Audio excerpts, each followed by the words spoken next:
West Wing Week. Welcome to the West Wing Week, your guide to everything that's happening at 1600 Pennsylvania Avenue.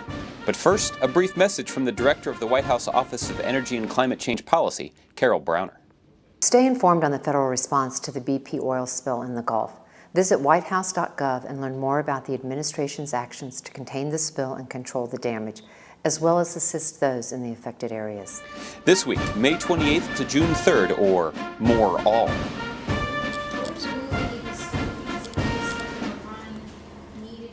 On Friday, May 28th, President Obama made his second trip to the Louisiana Gulf Coast to help facilitate the federal response to BP's oil spill. He was met by Incident Commander Thad Allen, as well as Lafourche Parish President Charlotte Randolph. They went to Fourchon Beach to inspect efforts to contain this tragic accident, as well as see some of the impact the spill is already having on the area. The old boom was picked up yesterday. The old boom was picked up yesterday, but this will just soak up the oil as it comes up. If you guys want to get a little bit closer and get dirty, you can see. You might want to stop right around here. You can see these little balls. These are the tar balls that they're talking about. The president then went to the U.S. Coast Guard station at Grand Isle to be briefed on the latest conditions on the ground. First of all, this is the current perimeter of the spill. Also attending the meeting were some local officials, including parish presidents, members of Louisiana's congressional delegation, and the governors of Louisiana, Alabama, and Florida. There are issues that need to be worked out, and they are worked out. Because the one thing I'm absolutely sure of is, regardless of your politics and whether you're Republican or Democrat, there are a lot of desperate people down here whose livelihoods are dependent on us operating effectively. The president then made a statement to the press waiting outside the station. I give the people of this community and the entire Gulf my word that we're going to hold ourselves accountable to do whatever it takes for as long as it takes to stop this catastrophe, to defend our natural resources, to repair the damage, and to keep this region on its feet. On Monday, May 31st, President Obama visited Abraham Lincoln National Cemetery outside Chicago to commemorate Memorial Day, where he laid a wreath in honor of the fallen. But soon after, the weather turned. A little bit concerned about lightning. This may not be safe. He continued his remarks with American servicemen and women at Andrews Air Force Base in Maryland. At its core, the nobility and the majesty of Memorial Day can be found in the story of ordinary Americans who become extraordinary for the most simple of reasons. They loved their country so deeply, so profoundly, that they were willing to give their lives to keep it safe and free. That morning, the vice president went to Arlington National Cemetery to lay a wreath at the tomb of the unknown soldier. He later made remarks. Today is a day in which sorrow mixes with incredible pride. We mourn those we've lost, and we hold fast to their memories. And we take pride, great pride, in the lives they lived, in the service they provided, in the nation they created, saved, and strengthened. On Tuesday, June 1st, the president met with BP Oil Spill Commission co-chairs, former Senator Bob Graham of Florida and former EPA Administrator Bill Riley, to examine the root causes of the unprecedented disaster caused by the explosion of a BP oil rig. If the laws on our books are insufficient to prevent such a spill, the laws must change. If oversight was inadequate to enforce these laws, oversight has to be reformed.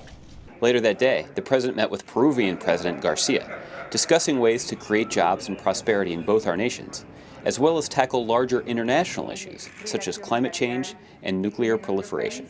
That's the kind of relationship that the president and I have established personally. It's the kind of relationship that our countries have been able to establish over the years, and it's a relationship that I expect will continue to grow and develop in the years to come. On Wednesday, June 2nd, the president was visited by General Raymond Odierno, commander of the U.S. forces in Iraq, who had just flown in from Baghdad. They discussed Iraqi security and political issues as the U.S. prepares to end its combat mission in Iraq by the end of August. That afternoon, President Obama traveled to Carnegie Mellon University in Pittsburgh, Pennsylvania, where he spoke about the current state of the economy and where we need to go from here. As we emerge from this recession, we can't afford to return to the pre-crisis status quo. We can't go back to an economy that was too dependent on bubbles and debt and financial speculation. We can't accept economic growth that leaves the middle class owing more and making less. Back at the White House, Sir Paul McCartney was being honored with the Gershwin Prize, an award given by the Library of Congress for lifetime contributions to popular music. Wow. No time for a warm-up. By its very definition, popular music is fleeting. Rarely is it composed with an eye toward standing the test of time. Rare still does it actually achieve that distinction. And that's what makes Paul's career so legendary. Sir Paul even sang a song for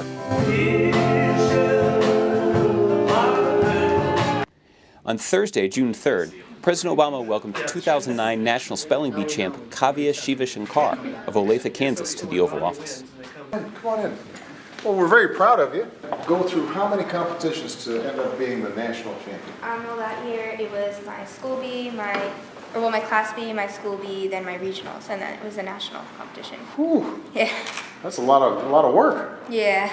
Her nearest competitor stumbled on the word mecenas, which of course means a generous patron, especially of literature or art.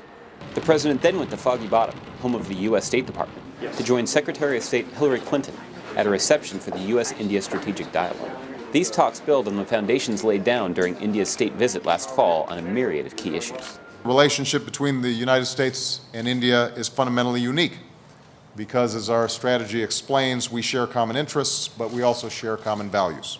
As the world's two largest democracies and as countries that are rich in diversity with deep and close connections among our people. To find out more information on any of these topics or to see complete videos of these events, go to whitehouse.gov. And thanks again for checking out your West Wing Week.